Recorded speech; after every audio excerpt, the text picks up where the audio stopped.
Bonobos, gorilles, éléphants ou encore pangolins, en République démocratique du Congo, ces espèces sont protégées par la loi. Mais les trafiquants d'animaux sauvages échappent régulièrement à la justice. Notre observateur Adams Kassinga a créé l'ONG Conserve Congo pour lutter contre cette impunité.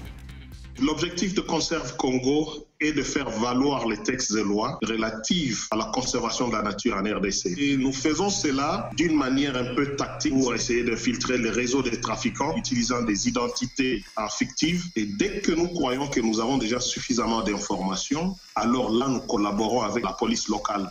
Et c'est ainsi qu'on organise maintenant l'arrestation. Les forces de l'ordre ne parviennent pas à faire ce genre de travail par eux-mêmes parce que d'abord, ils n'ont pas assez de ressources pour le faire. Deuxièmement, il y a l'ignorance de la loi, mais aussi, de temps en temps, ils sont aussi impliqués dans l'affaire.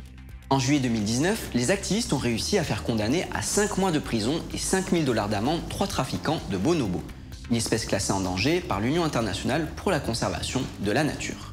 Pour Adams Kassinga, c'est une victoire historique.